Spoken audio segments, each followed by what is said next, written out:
New this morning, the Harris campaign is unveiling a new economic plan and a push to appeal to black male voters. The campaign says its opportunity agenda, as it is called, includes a focus on mental health and forgivable loans for black entrepreneurs. And it comes as Harris is raising new questions about Donald Trump's health and mental acuity. CNN's Kevin Liptak is with us this morning with the what and the why. Good morning, Kevin.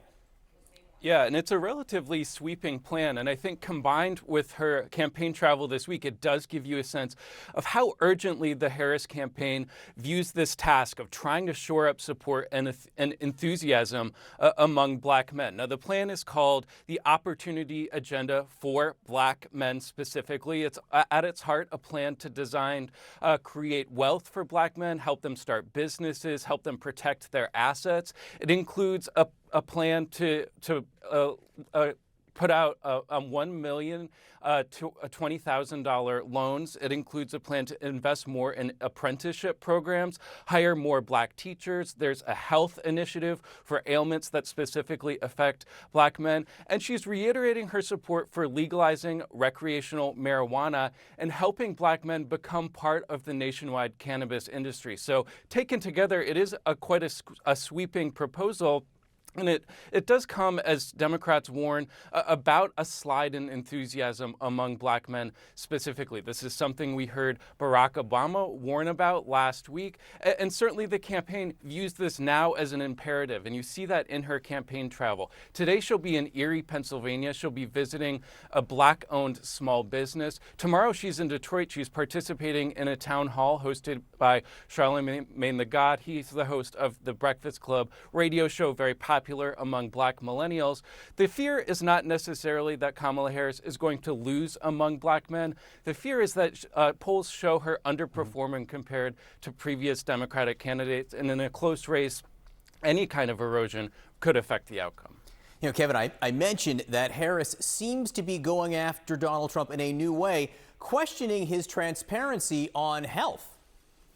Yeah, and this comes after she released her own health records over the weekend, a letter from her doctor. It was relatively, uninteresting. She is a healthy woman. They say that she's fit to serve. She was really doing it as a way to highlight the fact that Trump himself has not released his own health records, and she really went hard after him yesterday in North Carolina, calling on him to release his own information. Listen to what she said. He refuses to release his medical records. I've done it. He is unwilling to do a 60 Minutes interview. Like every other major party candidate has done for more than half a century. He is unwilling to meet for a second debate. It makes you wonder, why does his staff want him to hide away? One must question, are they afraid that people will see that he is too weak and unstable to lead America? So you really see her trying to turn the tables on Trump there, who had long accused President Biden of hiding away. She's really trying to present herself as the candidate of change and Trump as sort of an old relic. That, at the end of the day, is going to be her closing argument, and you can see her starting to present that now. Yeah, it was a notable piece of new language from the stump. Kevin Liptak, thank you so much for your reporting this morning. My campaign has raised $1 billion. Oh, my Lord. How are you not winning by a landslide?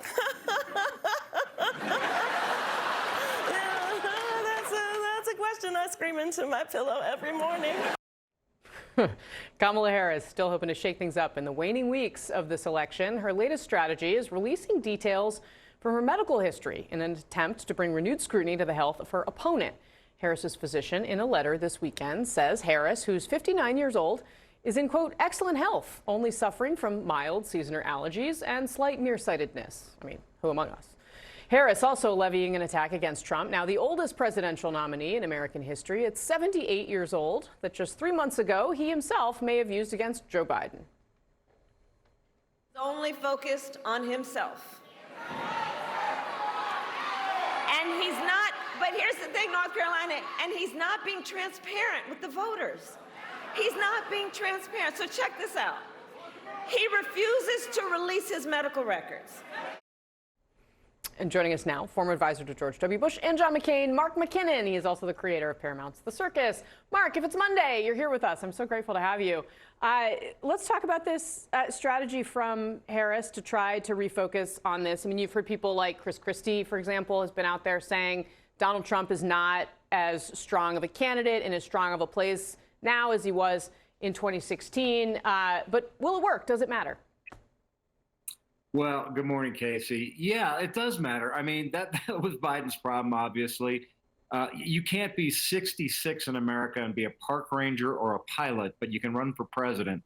And it's good for Harris to remind that the health records is a good reminder that Donald Trump is is basically the same age as Biden was, and people were really concerned about Biden. So they have reason to be concerned about Trump as well.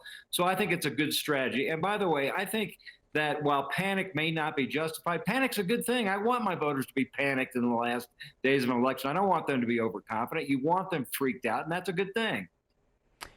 Mark, speaking of panic among Democrats, I mean, the polling out over the weekend shows the race tightening, right? Both ABC and NBC showed movement from their September surveys that pulls these two closer together. I certainly am hearing from both Democrats and Republicans. People seem to think that Trump has the edge right now. I'm interested to know what you're hearing on that score and why you think the race is where it is right now. Always thought it'd be tight, always thought it'd be close, and I'd still rather be her than him. Listen, Kamala Harris still has more upside. Trump has a ceiling. Even though he's bumping up against that ceiling, it's still a ceiling. It's just she has more voters to get. And here's a number that I really focus on, Casey, and that is that when it was Trump v. Biden, Trump was winning new voters by +10. Harris is now winning new voters by +13. And I continue to say that this race is not so much about undecideds as it is about unregistered and new voters and getting her base out. And I just think at the end of the day that she's got more upside on new voters and she's got more upside on animated and enthusiastic Democratic voters. Yes, there's a gender gap, but who's going to be more excited? Women who feel a threat because of their reproductive rights or men because of Trump? And I always go back to George W. Bush. This whole dystopic thing that you played off the top today is, I mean, that's dark, dark stuff, Casey. And, Bush used to say, nobody's going to say things are going to hell, follow me. At the end, you've got to have a little bit of shining city on the hill in your message. Right. And clearly he is taking the darker turn. I mean, I guess my question just remains, why are people turning back toward him in this way at this point if all of what you say is true? It's just a tightening of the base, I think, Casey. And I just, again, I always think it was going to be close. And he's just bumping up against the ceiling. And, that base is a very dedicated base to Trump. So I think the base is just tightening and hardening, and that's it. But I still think there's a ceiling, and I still think there's more upside for Harris. So, again, I think that I don't think panic is justified, but it's a good thing to motivate your voters. So speaking of motivating voters, Mark, the Times has this front page story today about the ground game in the final weeks and how Harris and Trump are using different strategies to get folks out. And they write this: Vice President Kamala Harris, former President Donald Trump, staking their chances on two radically different theories of how to win.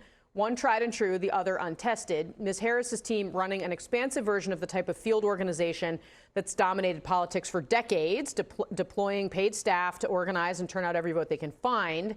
Mr. Trump's campaign is going after a smaller universe of less frequent voters while relying on well-funded but inexperienced outside groups to reach a broader swath of voters. One of the interesting things here to me, Mark, is that Trump's team seems to think that people that have never voted before are going to go with him, right? And in past cycles, Democrats have always been able to bank on that.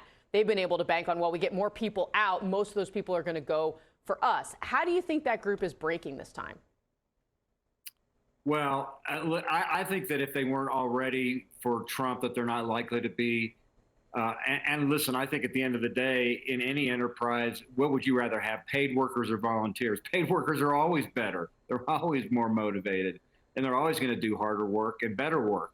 So I think the paid strategy works because it's worked before, and why not go with something that's worked?